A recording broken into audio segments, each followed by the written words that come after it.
All right, let's get started. I'm glad you're all here. Welcome to Safe and Efficient C++ for Embedded Environments. This is a preview edition, so you get a peek into 1 hour of how I teach, how the class looks like, and at the end, you get the chance to ask questions around class setups and other things that might have come up. I'm Andreas.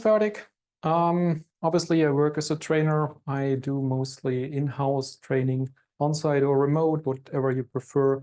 We try to make it work such that you get the best training experience possible. I also do other things like consulting, but today it's about training.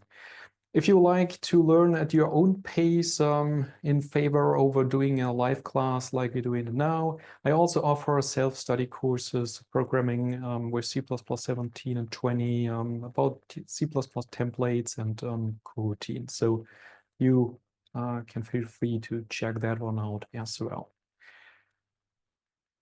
The schedule for today, really simple, 1 hour. So our block is from 5 to 6 o'clock. In my time zone, so Berlin time. If you want, as this is like a normal training class, you can turn your video on. That helps me seeing whether you run away because C++ or I scared you, or you're dozing away, which is also not my intention. So perfect. You start with audio and video off, so that's totally fine. We can get a larger group today, so if you all control your audio, that would be splendid.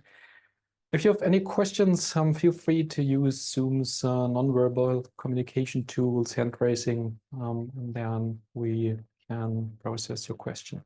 I don't think that really applies, but the internet in Germany is sometimes unstable, mostly when they have a construction site down the road, which isn't the case today, so I don't expect any issues there. But should something be happening, I try to go back as soon as possible to this meeting. Everything should be still open. And if it happens during one of your questions, I will pause a little to see where there's a screen freeze. And if that's not the case, I will continue and will continue with your question once you're back. Okay. That's not really important. My motto when I write code, and this is something that you will also see in my classes, hence I'm talking about here now, write unique code. So over the course of the time, I looked into the code I wrote, into the code I was writing, and I said, yeah, well, I want my code to be somewhat unique to the solution. That means I don't want to have copy and paste code in that. I prefer STL algorithms whenever I can use them over handwritten functions, because they already come with great names. And even if the names are not great, people are familiar with them. So that's a huge benefit. So when I write code, my intention is to only add the new parts that are really new, and most and for all, write the interesting parts and the boring parts, because range-based for loops are a great addition to C++, but they are loops, so I consider them kind of boring. The algorithm, that might be an interesting thing, or bringing your software to life. So you might see that at some point in my code examples, they might be more condensed than the code that you would write. Could be, maybe you can condense it even more. That's also interesting. Whenever you see something that's too condensed for you, feel free to ask. I'm sure I can come up with a more verbose implementation of something. So the content for today is we have one chapter ahead of us, that's ROM-ability. So I will go to talk about what you can do to put more things into ROM or control how things end up in the ROM. There's a miscellaneous section that's not really important. It just is literature references and other stuff. If you have any questions, then please feel free to ask. This class should be about the topics that interest you, and so they always have the highest priority in my classes. I try to address the topics that interest you rather than coming with a prepared slide set and go over that, totally ignoring what's important for you. So whenever you see something that's maybe not on the slide or that you see on the slide, but I assume you're familiar with, but you're not, please feel free to ask. I have more material, so we can always dive in deeper into topics, maybe not just the one slide that I'm currently showing. And of course, if you're already very familiar with the topic, we can also skip that one. What I like about C++ is that whenever we have questions, we can also ask the official standard. So I'm part of the C++ standardization committee, so maybe I'm more leaning towards that solution. The official standards costs a couple of Swiss francs, but the drafts are for free. And for our purposes, if you're not a compiler implementer or standard library implementer, drafts are usually all right. They're close enough to what's then really ending up in a standard or close to what ended up in a standard. So for our questions, usually that's great. Looking into the standard gives you the ultimate answer, how is things supposed to be. So maybe your compiler disagrees, then maybe it's time to file a compiler bug to improve the future. And if you're cross-compiling with multiple compilers, then doing so can be really beneficial because you also improve your own future. The standard comes with, I think, close to 2,000, maybe a little over 2,000 pages now. So it's a rather, well, heavy literature to read. The more digestible version and enriched with a lot of examples and additional notes is CPP reference. There are other sites out there. I have no affiliation with CPP reference, but I personally prefer that site over all the others. So I can only recommend that one.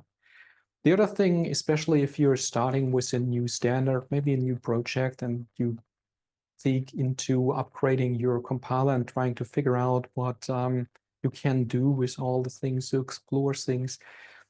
We have a landscape where now can try out and verify things in your browser. So without a need to install the latest compiler, maybe with that messing up your existing setup. So I assume you're all nowadays familiar with Compiler Explorer. If not, please check it out. I'm not spending time today to go into that. Usually I do that. It has plenty of compilers, older, newer, and you can explore really everything there. You can look into the assembly and you can also execute things. So for all the code I present on my slides, we can always jump to Compiler Explorer to try things out, change a piece of code and see what's happening. We can also look at how efficient in assembly the code then really is and other things. The other tool that I can recommend to use is, of course, my own. So C++ Insights might give you the insight you're looking for if you're approaching a new construct from newer languages and want to see how it behaves, what it translates to in terms of C++ code and not the assembly level. So what's happening behind the scenes, then we always can use C++ Insights. The same as for Compiler Explorer is true for C++ Insights. For all the examples I showed today, we can jump to C++ Insights and explore them there as well. Okay. Any questions so far? All right, perfect. Then let's get started. ROM-ability. So ROM is one of the interesting, important things. And the term ROM, so read-only memory itself is well-defined, but we have different flavors in our systems. So ROM, where the data is stored in a read-only location, could be directly addressable. So this is usually the arrow data section. This is the case mostly for bare metal development. When we are in a Linux environment or any operating system driven environment, then things are slightly different, at least to what we are able to use. The ROM, where the data then is stored in a read-only location, but it must be copied into write-protected random access memory before we can access it. That's what you have when you're using Linux or, let's say, Windows. So when you're having virtual memory from your operating system, the two things end up being the same, but they are slightly different. So for the first version, you really cannot access that read-only memory in a writable way. While in the second version, when your operating system hands you a write-protected page, it's still a page. The only thing that protects you from writing to it is the operating system, is the Linux kernel. And that one will usually then terminate your application. There's a difference when you're bare metal, then your entire device will crash. If just one of your applications crashes, maybe you can recover from that. So these are the two different flavors that I see across the development sections. And for this section here, I will mostly refer to the first case. So I will assume that we have ROM that's directly accessible, addressable, and there is no virtual memory, no operating system in between. Okay.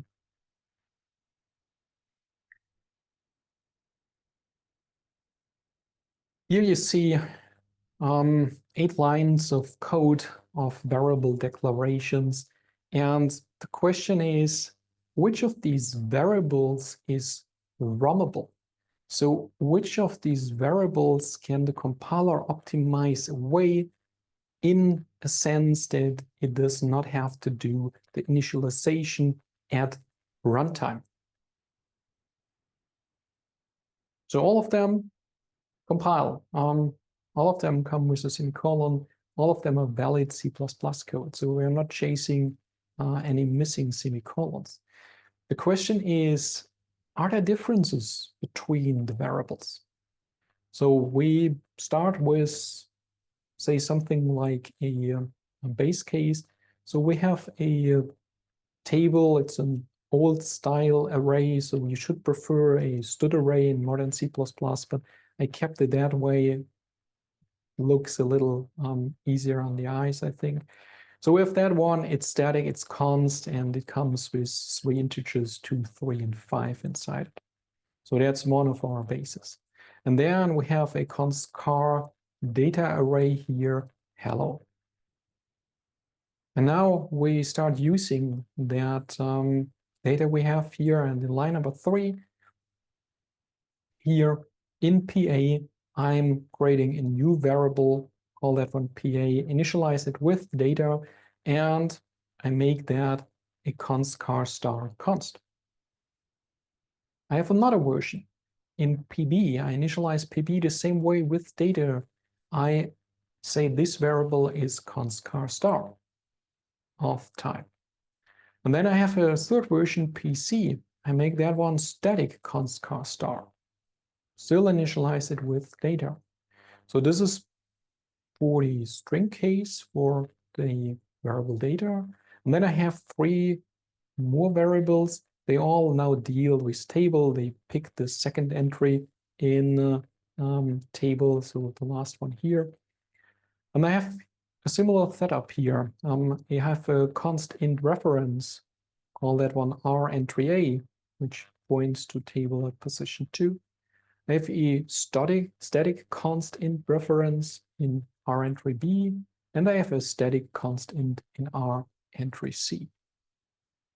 So these are the variants I have, and the question is, are they all equivalent in terms of what the compiler generates for me here, or is there a difference?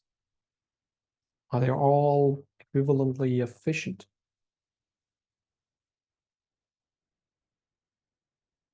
Any ideas, any guesses?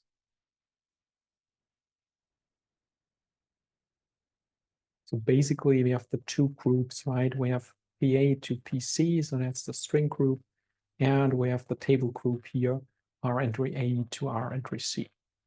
And for each of these groups, are all 3 variants equivalent?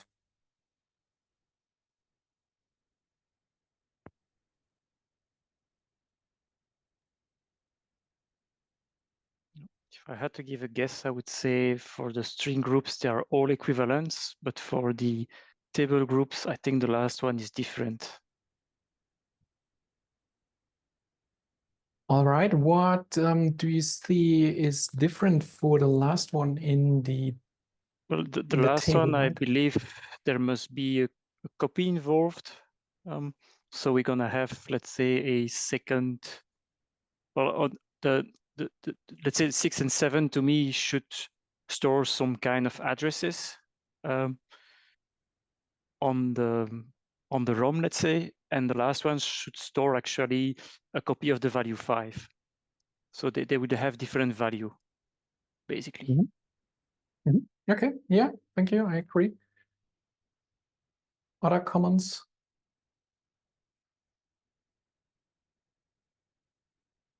All right, then let's see what Constexpr has to say about this. So if you look at the code from the slide here, this is the code. Well, this is what Constexpr produces me. It's a recent version of Clang in C++ 20 mode. That doesn't really matter. We can see a couple of things. We can see the string data here. We can see the object or variable PB pointing to data.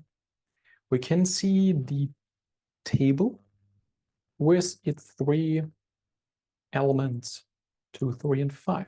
And we can see our entry A, the first one here, initialized with table plus an offset. But we cannot see, or we don't see a couple of the other things. So we don't see PA, we don't see PC, we don't see our entry B, we don't see our entry C. So what you're essentially looking at here is runtime code. So these are the things that a compiler has to do at runtime, to initialize at runtime, because they are not fully const accessible. And if we start with our string version here, line number 3 and line number 4, they're essentially different. Usually, if you do something like that and want to ensure that it ends up in ROM, you go for PA. What we have here is a string that's in the ROM, and its pointer is by that also const. So this is the difference between the two versions here. So the first one says it points to constant data, and the pointer itself is not incrementable and decrementable. So it's fully const. While the second version here says, I'm pointing to constant data, but you can alter the pointer, which you, in my scenario, don't need. You can simply add an offset. So the moment I align the two versions here, we can see the data and PB totally go away, because everything can now be initialized in the ROM or stored initialized in the ROM. So no runtime initialization going on. The same then kicks in for the table example. So we have our entry A here. This is a const int reference. What's the difference to my static const int reference?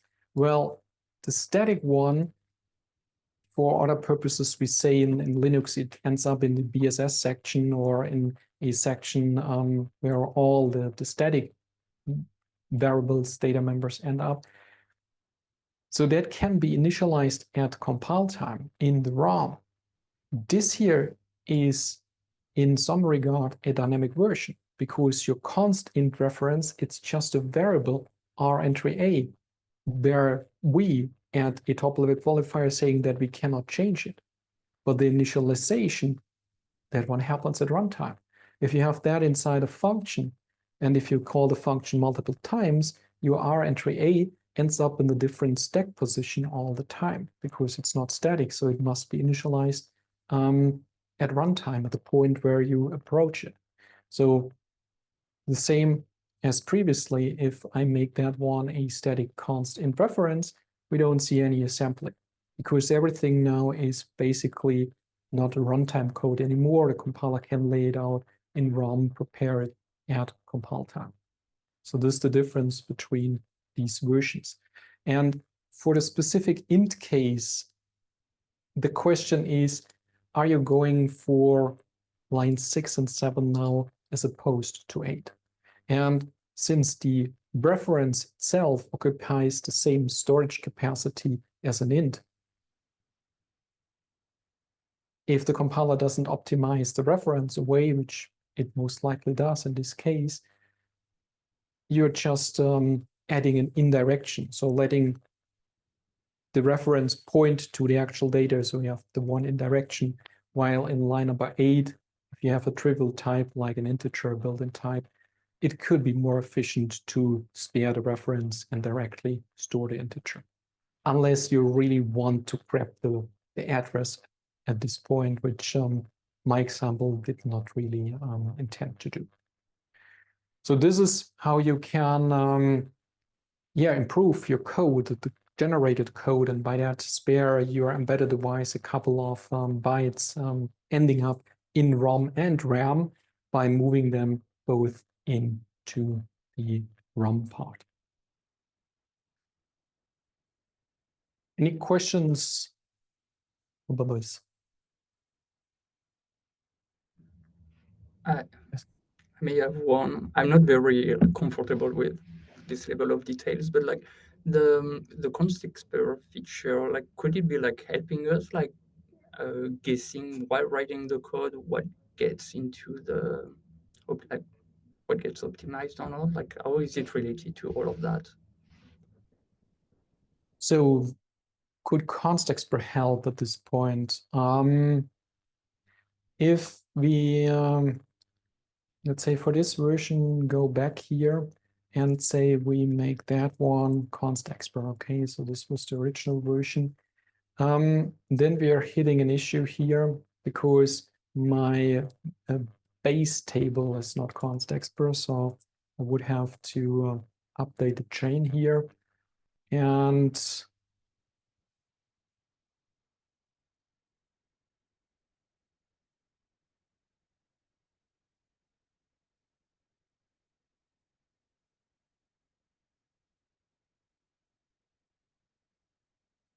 it insists on another const.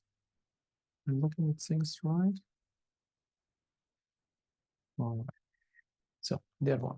So we would have to do it like this.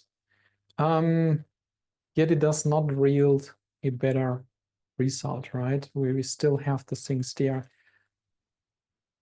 For const expressions, I have one slide about Constexpr, but it does not go into the basics. It's more on an advanced level. Constexpr doesn't imply that the data here is initialized the way we would want it here.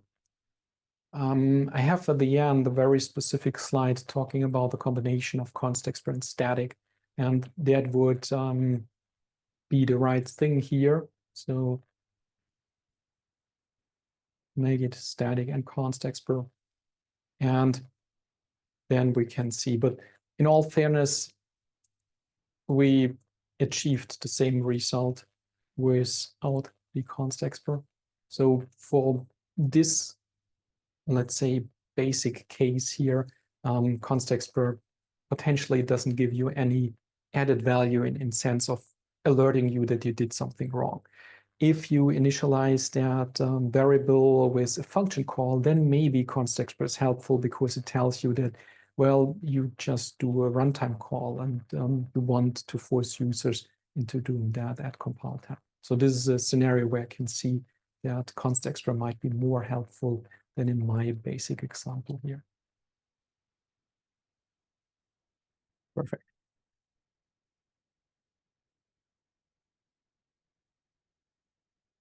So Constexpr was already the right keyword. I'm teaching for a long time now, and you know it, right? Constexpr is in the language since C++11, and it evolved all the time. And I always faced hurdles when teaching Constexpr. Mainly the question is, what do I really gain? I just made a case in the previous example that with just const, I yielded the same result essentially as with Constexpr. So what does Constexpr really do for me? And this is something that comes from a consulting project. Now I also shared it in a couple of talks. Assume you have a device that stores a lot of strings. And these strings, to a rather high percentage, are known at compile time. But a few of them are still, well, by user input or by concatenation, generated at runtime. So we will ignore the runtime part for now. We will only look at the strings that exist at compile time. And what a customer had at the time was a class fixed string like this. It's a template. It comes with a single template parameter size tn, and that n here is used to create a car array of size n. You could also use a stud array here. Do that, it would be the better option if you can afford to include the header. Aside from the array, the fixed string here also stores the length of the string. In that regard, it's comparable to a string view maybe, or a stud span. Okay, so that predated both of them, but this is more or less the same. We have a pointer, or in this case, the entire size and the length. The length here we need because maybe we have a smaller length than array capacity. So the two can be different. If you size off a C string literal, the size of is always the same size as the characters in there, assuming you have a simple 8-bit character here. In this case, my length can be less than the n. It comes with a default constructor. It comes with a constructor taking const star for simplifications. Here, I'm using the chart write's length to obtain the length from a string, so it's a replacement to strlen. And then I use the copy algorithm to copy the string to my local data array up to the size that I just here found out, and have a member function size that returns the length, and a conversion function to convert that fixed string back to a const star conversion operator. So there are more helpful functions and everything, but this is what we really need. And then you basically have the raw version creating a fixed string by saying how many characters should be in there. And you usually know that because it's either the packet length that limits everything, or you know that the number of characters you can display in a single line or with the entire page, something like that. So you then have substrings that you want to display. So users, developers can say a fixed string of size 15. And then they over allocate, right? Because hello embedded world, that's not 50 characters. It's way less. But what to do when you want a more efficient version? You can squeeze in a helper function. Make fixed string that one takes a const star, a reference to not a const star, just a const car, reference to a string of size n. So it's essentially a reference to an array of size n. And this n now is a compile time parameter, so we can use that to create a fixed string object, passing str to it. Using it, we can say we create a second variable here, y, and use make fixed string to create a perfectly trimmed string to our use case. Okay. So the goal here for this project was to reduce the amount of storage occupied by strings, so by over allocating, and also trying to reduce the amount that was consumed by the strings overall. When I was called in, this wasn't clear. It was simply that the customer did run out of RAM mainly, and also ROM a little. So I saw this code and I asked, why not make it Constexpr? Right? I mean, these strings here, we focus on the compile time available only strings. They're known at compile time. They are static. So why not make these things Constexpr? And the explanation was it doesn't help. Because look at this. The objects are already static. So this was most of the case. Yeah, true. They are also const, so static const, Constexpr doesn't help anything. Let's test it. I have a different layout than usual here. So we have on the left side the code from the slide. You see one difference there. I have this uppercase or only capital case Constexpr in here. So this is a macro. And then I have two compilers. Both are Clang in this case. One defines Constexpr to nothing. And the other one defines it to Constexpr. Both use C++20 and turn off optimizations. And so the middle one here, the first compiler, this is the initial version.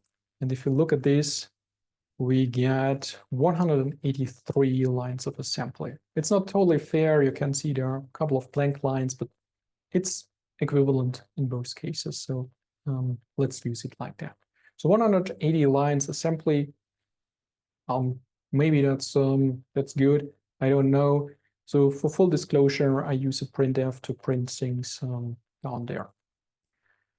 My Constexpr version, so I added Constexpr in, I think, 6 places. Yeah, that's about right. My Constexpr version takes 52 lines of assembly code. That's a good 1/3 of the previous solution by adding 6 times Constexpr. In all fairness, in a huge project, it's more than 6 times Constexpr, but in a huge project, you can also save more than 1/3, or still 1/3, and it's way more lines of assembly. So this is the difference that Constexpr can make, but it's 0.0, right? What about 0.3? In 0.3, oh yes, the initial version gets way better, 42 lines of assembly code. That's reasonable. Yeah, but my Constexpr version still only consumes 31 lines of assembly code. It's no longer 1/3, but it's still a good amount of assembly lines less. The interesting part is it's not necessarily about the difference, the 10-line assembly difference here. It's more about the lines itself and what they do. So the 10-line difference, this is the highlighted part here. That one is not present on the right-hand side. Without diving too much into that, it's x86 code. You can see only mem moves and a couple of reservations on the stack. So what that code does is for each of my objects here, the function also gives it away. For each of my global objects, it initializes them. So now my ROM differentiation that I did initially comes into place. What that piece of code here does is it copies the strings from ROM to RAM, reserving stack space on the RAM, copying in there, handing you the object. So you're paying here with 2 things. The first thing is runtime. During initial startup time, you execute these 10 lines of code, initializing objects that you assumed and wanted to be laid out entirely at compile time. And the second thing is you're also wasting storage space because this here is stack space. So it costs you stack space because all the objects that are already present in ROM now occupy stack space as well. So it's a total waste. This is the difference. This is not present in the right-hand side. So it's not necessarily, oh, I saved 10 lines of code. It's way more. It's runtime. It's stack space that I saved. So the 10 lines are more or less nothing against the rest. They're still great, but the rest is the dominant factor. Clang goes so far that in my version, it completely understands the object layout. It knows that we have an object X here. This is the length of the string, filled with padding because I over-allocated, filled with padding because you cannot allocate or align the string perfectly in all circumstances. It knows that I have a Y here. It has a different length of the string, and it only has one piece of padding, the one for the fixed string, because it's not perfectly laid out in memory. Well, it's not over-allocated, so it doesn't have the other 28. So this is what Constexpr can do to your code base. Okay, and this is where it can help you, where you have a hard time seeing the difference, because the initial code, granted, that was good. The intention was everything happens at compile time because everything was there. But to the compiler, it has a slightly different meaning. And even with O3 and other optimizations I tried out, it did never beat my Constexpr version, not even close.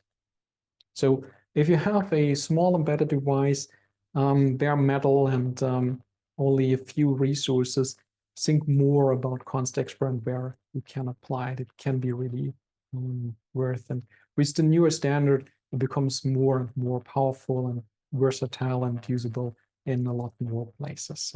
For example, in C++20, we can have a Constexpr std vector and a Constexpr std string. So both are really great additions. Any questions about this?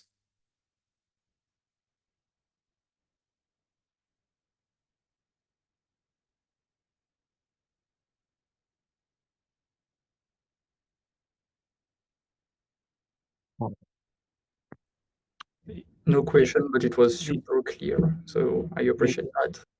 Maybe one question. When we write this kind of code, okay, here the class is very simple, so the compiler is able to do a lot of optimization away. But what if the function were more complicated? We would get basically one different class per string size, I would say. And so that would mean that the compiler would have to generate the code for each different class each and every time, right? So if the class becomes too complicated, we could have, let's say, a code bloat effect. So if I understand you correctly, you're saying if we would look at the fair, full-blown fixed string implementation that comes with way more than just what do I have here, let's say 2-3 functions, then you might look at code. And this is true, yet you can control it, right? The usual rule here is move all the functions, all the data members that do not depend on your template parameter in the base class. Okay, yeah. So that's the most simple answer, because then you, as you correctly described, you do not depend on n here for each and every instantiation and for each and every function. Yeah. No. Yeah. Okay. I have a question following that, and I'm not sure I understood the architecture, but in your instance of class, we cannot store like multiple instances of fixed strings into the same container without having some type of static polymorphism, right? Like through variant or something. You wanna do? I think the question is, can we make a vector of fixed string without using std variant? Is that your question? A vector of fixed string without using std variant? A vector of fixed string. I mean, it depends what you really want and what standard you have available. So maybe you can get away with a std array of fixed string. Because of the template parameter. Yeah, now I see. So the usual thing you do at this point is you start playing a few tricks. So you might have a base class that does not depend on the template parameter, and you return that one. So if you look at other solutions, the ETL, the embedded template library, as far as I know, does that a lot. So they try to get away from dynamic memory allocation. So you come on with your custom allocators, often preset arrays, and they return you a reference to the base, and that one does not contain the storage space. The risk there is the slicing, because once you return the base without the storage, you have to make sure that the storage remains alive, and you're not having that one allocated inside a function and return a reference, and then once you return, the storage space goes away. But that is indeed something that's more tricky here, but not really applicable to Constexpr only. So it's general question: do you want to avoid dynamic memory allocations, which that thing here in particular wanted to do. Perfect.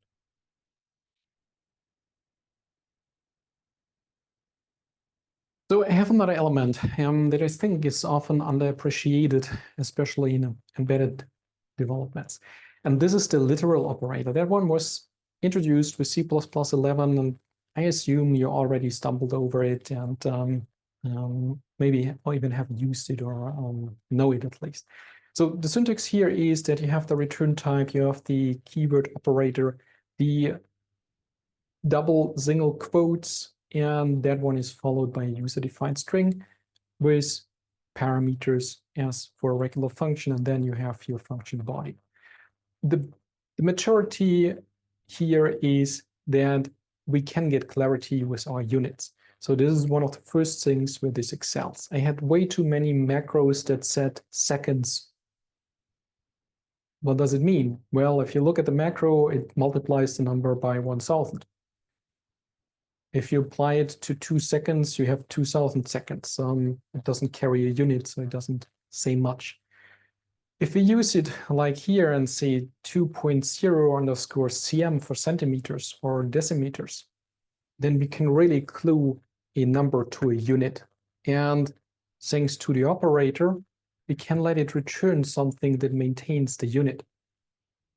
And now you have a strong type. And now you can make these convert into each other. One popular example is in C++11 stood chrono. They do this. The library knows how to convert from seconds to milliseconds to hours and so forth. And you can build something similar for your use cases, for your units. For the custom string that we have to choose here, we have a few restrictions. So it must start with a single underline. No underline and 2 underlines are reserved for the standard usage. And with C++23, we made also a change. There is no white space allowed between the second double quote and the underscore. This was different, and compilers still accepted pre-C++23, but this is no longer allowed. It's a DR, so that means it's also no longer allowed in older standards if you upgrade your compiler and that one implements it. What I have here as an example of creating this centimeter and decimeter thing, I use a class template length. This is C++17 code, so I cannot have floating points here. I use a ratio, a unsigned int for ratio here as a non-type template parameter. I'm storing a long double inside that. I have a Constexpr constructor taking a long double, and I have a single function that says centimeters, and that one simply multiplies value with ratio. So I can convert everything in centimeters. When I create a centimeter, or when I write the centimeter literal operator, I let it return a length object, and I give it a ratio 1, initialize it with v. And if I implement the decimeter operator, I say that this ratio here is 10, and I initialize it with v as well. And with that, I now have 2 different types, a length 1 and length 10, and they know how to convert to centimeters. So this is how you can get more type safe in your code base, and by that avoid any issues that you might have had before when you tried to put units to numbers. You don't have that available in the standard. There is an effort by Matouche trying to standardize SE units and more. You can check that one out at GitHub. It's maybe ending up in C++ 29. It didn't make it in 26, so fingers crossed for 29. But that one is still missing, so there is nothing more than Chrono essentially that uses the power stack. We have different literal variants. So the version I just presented is the cooked form. That one accepts a long double or an unsigned long int. So we are trying to have the largest storage space available for these types. And then we have the raw form. That one accepts a const char star and a size t, a single const char star, or a single char. That makes the cooked form perfect for natural numbers as well as floating point numbers, while the raw form works for them as well because we can parse them out of the string. But since we deal with strings, well, it's also C strings and character literals that we have here. The cooked form here is an example. It's the same that we had on the previous slide. We take a long double here, and in a non-strong typed version, which I don't advise to do, you simply let it return the number, maybe modified by some multiplication or something like that. In code, then you see 4.2 _ cooked. Perfect. The raw form here, and that one is really great. You can say it takes a const char star s and a size tl. And what I implement here in raw b is essentially what you get with the user-defined literal s for std_string in C++ 14. You can construct a std_string with a pointer and the lex. On the usage side in line number 19, I have my C string literal 1 here, and I apply the _raw a to it. The brilliancy is now that a compiler gives me the lengths for free at compile time. So no strlen, no size of. And if you look at a std_string, for example, if you construct a std_string with a C string literal, what the std_string has to do internally is figure out the length because it must allocate memory up to that length. So it goes over your C string literal once, figuring out the length, allocating dynamic memory, copying that string to the previously allocated dynamic memory. So it goes 2 times over your C string. If you have a decently long C string, that can hurt. This is why your std_string comes with another constructor that takes a pointer and a length. In that case, it knows the length for the dynamic memory allocation, so it allocates the memory and copies it. It does not have to parse the string once, figuring out the length. So this is the faster version. And whenever you have long strings or strings that are outside the small string optimization, then for the C strings, use the literal s here for constructing a std_string. And this is just an example. If you have similar cases in your own code base, this here is when you get lengths for free at compile time. And you can use it to construct anything. The other version here would be using a const char star solely to convert it back to an integer, which is my last raw form here. We can often surprisingly use it with integers, and each integer here is a single character then in that string. So it's converting the integer into a string and then working with it. So this is the other application that you can have here. We can work with these user-defined literals in a way they help us to recreate what we are already familiar with. So I work a lot on Linux or Mac OS. So when I look at files, I often do it on the command line. So I know this RWX for the read, write, and access permissions. This is what I'm familiar with. I also know that this one here is equivalent to 0755. So other version. Seeing that in code creates familiarity. And I use now the string here that I'm familiar with, and it's quite good readable because I know 755 and I know 644, but if you feed me other combinations that I use less frequent, I'm not so sure any longer what the file permissions really are. But with that one, I can quickly tell what's going on. So my user-defined literal here is mode. And this my operator here, that one takes a const cast star and a size t. I assert that the length here is exactly 9 because this is what I want for this string. And then I squeezed in a lambda here. That one says get permission. It's just a helper. I give it a start index. It uses a string view to create a view for string in the length such that I can parse out a substring here. This is where I obtain the start. I use POSIX's mode t here for the result, and then I go over the 3 characters here, position 0, 1, and 2, and I check whether this one is equivalent to R, to W, to X. And if that's the case, for each of them, I set the individual value that's available in POSIX, and I return that one. And I do that for the first set of permissions, so for the user, then for the group, and then for the other, and I shift them all together in one single value. So with that, I have a conversion function that converts my string here to the POSIX notation's value of mode t internally. If you're using C++20, I would argue that most of the literal operators, if not all, should be const eval, because you still have a slight chance here that that operator gets invoked at runtime. By making it in C++20 const eval, you know that this entire code runs at compile time, and you end up with a mode t here sent with the appropriate bits or flags. So this would be the improvement you can do if you have C++20 available. Check all your literal operators and make them const eval. Any questions about this scenario, this example here?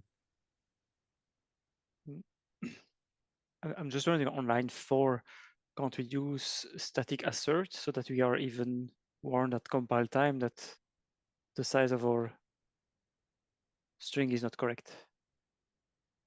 So that's a good point. In line number 4, I used a regular assert.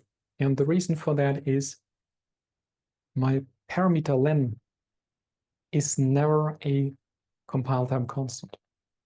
But this is what would be required for static assert. This is the tricky part about Constexpr. Yes, the function is invoked at compile time. So yes, the len is a number that's available at compile time. But if you invoke mode 2 times, one with 8, one with 9 characters in a string, the parameter len has a different value all the time, and static assert only works with exactly 1. Right? So this is the difference. My assert here, by the way, works very well. You can use it in a Constexpr function at compile time. If it's not satisfied, it will give you a compile time error. So it's not in any way less good than static assert. But this is the tricky part about all this compile time stuff. Once the parameter's value can change, it's not a constant. It's only a constant for this single view, maybe, but it can change, and the static assert needs exactly 1. You trick that when you're using templates. So if the n comes from a template parameter, you can have different n's, but you have different instantiations, and each instantiation only has 1 n and 1 static assert attached to it. Okay, making sense? Not 100%, because you're telling me that from C++20 you can make it const eval. So if it's const eval, it has to be compile time, right? So Yes, there so you could use static assert. No, still not. Okay. Let's try it out. So let's say we have main here. Okay, we have my mode. So let's go to const eval, maybe directly. And that requires me to change to 20. So we are in 20. I made that one const eval. So the nice part is I have mode here that I can change at runtime, but it is initialized at compile time. So this is the beauty here. I have my assert in here, so that one works. If I violate the condition here, we can see that I get a compile time error. It's a little more difficult to read than your static assert version maybe, because now it tells me that a const eval function here is not a constant expression, because my assert here is no longer constant expression because it failed. So you have to, well, add a little thinking here what's going on, but once you learned it once, it's all right. And it does its job. It prevents users misusing this function. So that's the thing we wanted to achieve. So once I go back and make everything formed, now let's change it to a static assert. The static assert here, as I said, directly fails because the expression is not an integral constant expression, len and 9. Parameter len with unknown value cannot be used in a constant expression. So if I go back to the compiling version, what I described in words earlier was, now len is exactly 9, right?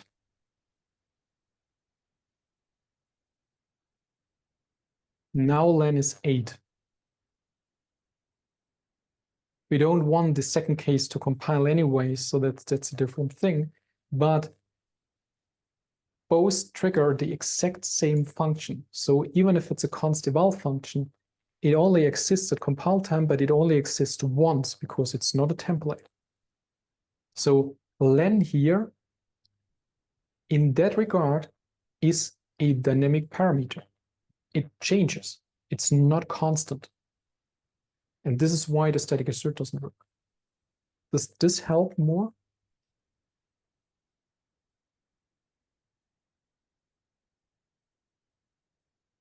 Your explanation is very good, but the concept is complicated. I take it that my explanation is good, thank you. Yeah, the concept is a little tricky, but if you let it sink in a little more, and if you would have the time to talk more about it, I think it makes sense. It's not the easiest natural way that we initially think about it, or more how we want it to be. That's the thing. I guess my understanding of Constexpr is wrong, because I thought that since the function is executed at compile time, then all its arguments are compile time known, and then you can just use static assert on them. That's how I see Constexpr, but apparently it's more complicated than that, and I need to level up on that probably. Maybe it helps if you see this Constexpr const eval function like a regular function. You can call it recursively. In C++11, this was the only thing that we could do, basically. So by doing that, the parameters value change all the time. You get a result at compile time. So what the Constexpr function does is produce you bits and bytes at compile time. But the parameters for doing so, they can change. And your static assert needs exactly one value all the time for your program. So this is this thing.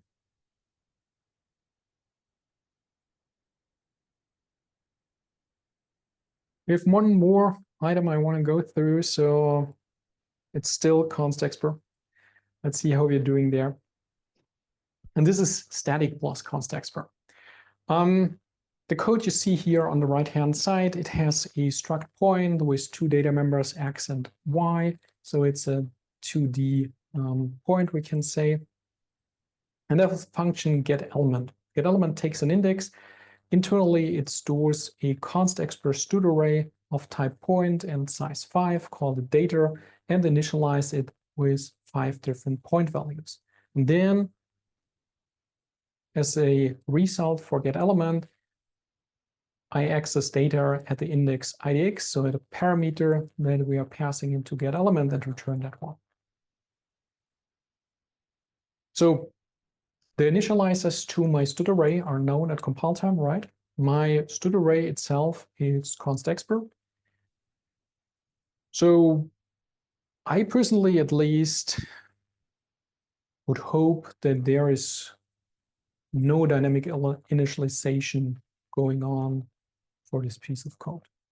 Great. So it gives me back a value that's already in the ROM, whatever point I'm accessing there. If you look at this with Compile Explorer, and if you see fancy compilers here or only shortlist, that's because I'm running a local version here all the time and not using the global one.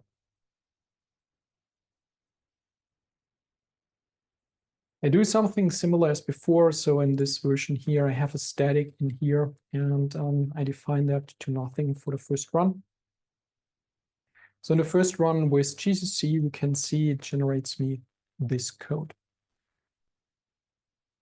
This here is the function getElement, and it takes 25 lines of code. I'm once again going in with O0, and what you can see here is we have a string in here from the exception, and we have a call to getElement. And now the compiler once again puts everything here on the stack. It's a little easier because it's just numbers, and then returns me the appropriate element. If I make this one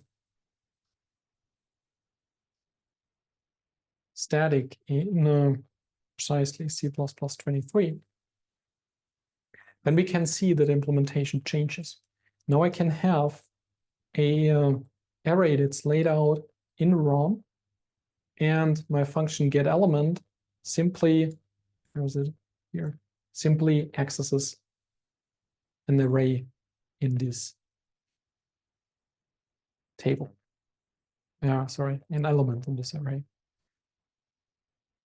So this is the better version here than in C++23. So for all your block local Constexpr variables, they should potentially be static as well, because you initialize them with a compile temp value, so it's not changing with each invocation, so it does not depend on IDX here. So this is a case for making it static to improve it even more. Yeah, with C++23, you can do that. Any questions about this? Would there be any scenario where we don't want to have the static here? Because my understanding is that we should all the time have the static there to have the best outcome, let's say. Thank you. That's a good question. So on the slide, I have this one remark. Misra C++23, it doesn't like local variables with static storage duration. There is an exception for const and Constexpr variables, so it depends a little on what coding guidelines you have to follow, whether doing so is allowed or not. From a efficiency point of view, and assuming it's Constexpr, so you have no fight with destructors in the case your device powers down, which is the usual problem with block local variables. Making your Constexpr variable static all the time should have no impact other than improving your code, but should not give you any penalties there. Yeah, so I would go in C++23 for the combination static Constexpr, definitely. All right, perfect. So this is the part where we would, in a regular class, do our first exercise. The exercise here for this part is that we want to implement a class myString that stores both a C literal, so a const car star, as well as a car array. And in the literal case, where I know that the string is present all the time, it doesn't change because it's a C string literal, I don't want to allocate any additional memory. Only in the const array case, I have to allocate additional storage and copies things over, maybe with new or your local version of new. And my string here should be an owning container. So for everything except the C string literal, it should own the data. But for the exercise here, the implementation of copy of move operations is unnecessary. But since this is only a preview class, no exercise today. This is roughly the material I wanted to cover. The things to remember here, your key takeaways are: from C++20 on, make user-defined literal operators const eval. That way you prevent that they get accidentally executed at runtime, so you can be sure that they really generate you a value like you usually want it at compile time. And the second thing is, from C++23 on, all block local Constexpr variables should be static as well, unless you have a coding guideline in place that prevents you from doing so, but they should be totally fine otherwise. So thank you for attending here. We still have the time for questions. I'm hosting the full day version of this preview here at the end of May, so 30th of May. So we have 4 weeks left. So it's the entire day in UTC starting at 8 o'clock, ranging the rest of the day. You can get a 5% discount if you're interested here, but please be aware the code expires May 4th. As I said initially, I offer more ways learning C++, so maybe you want to check out my books or my self-study courses. Feel free to do so on my website here, andreasverdig.com. All right. So that's it for this part. Any questions you have about me, my training classes, or anything around this?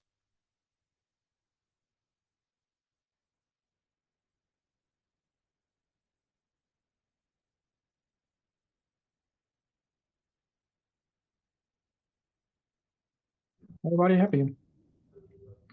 There is one thing I haven't fully understood, is how the length parameter is deduced from just passing directly the argument, but I will play with Compiler Explorer later to figure that out.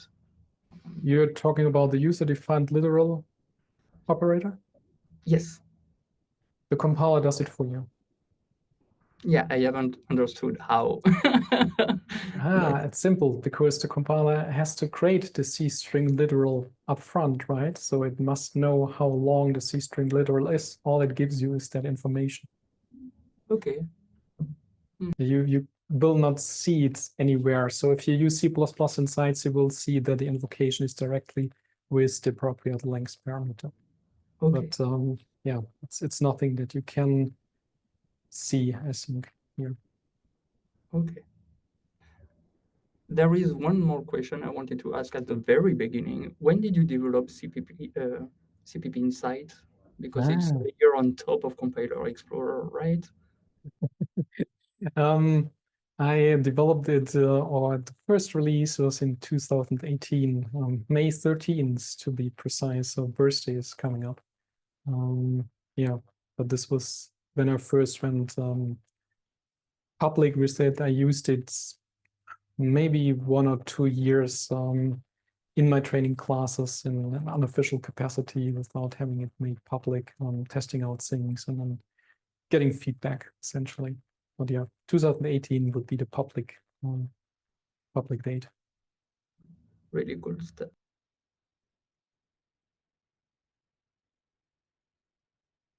All right. Any other questions?